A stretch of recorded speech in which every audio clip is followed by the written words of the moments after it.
નમસ્કાર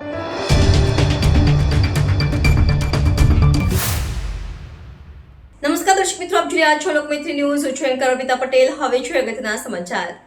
રાધનપુર તાલુકાની કમાલપુર જૂથ ગ્રામ પંચાયતના સરપંચના પદના ઉમેદવાર તરીકે ઠાકરસિંહ ઠાકોરે ઉમેદવારી નોંધાવી હતી. રાધનપુર તાલુકાની કમાલપુર રવિનગર જૂથ ગ્રામ પંચાયતના સરપંચ પદના ઉમેદવાર તરીકે આજ રોજ બોડી સંખ્યામાં કમાલપુર રવિનગરના 18 આલમના ગ્રામજનો સાથે રાખી ઠાકરસિંહ ઠાકોરે રાધનપુર તાલુકા પંચાયત ખાતે સરપંચ પદના ઉમેદવાર તરીકે ઉમેદવારી નોંધાવી.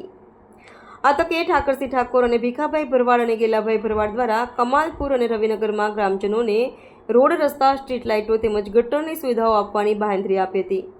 રિપોર્ટર ચેતન પંચાલ, પાટણ. નામ છે રાઠોડ ઠાકરસિંહભાઈ નારણ. કમાલપુર ગ્રામ પંચાયતની સરપંચ તરીકે મેં ઉમેદવારી પત્ર નોંધાવ્યું. બોલો રામચંદ્ર ભગવાન. જૂથ પંચાયત કમાલપુર, રામેશ્વર અને રવિનગર ઠાકરસિંહભાઈને અમે ફોર્મ ભરાવાયા છે. 18 આલમ સાથે લઈ અને કમાલપુર આખી સમક્ષ ગામ બધી થઈ તાલુકા પંચાયતમાં અમે આજ 9 તારીખે ઠાકરસિંહભાઈને વિજેતા થવા માટે અમે ફોર્મ ભરવાયા છે. તમામ સાથે મળીને આપણા પરિચય ભીખાભાઈ ભરવાડ, કમાલપુર. લોકમૈત્રી ન્યૂઝ સાથે જોડાયેલા રહેવા અમારા યુટ્યુબ ચેનલને સબસ્ક્રાઇબ કરી ફેસબુક અને ઇન્સ્ટાગ્રામ પેજને લાઇક અને શેર કરો.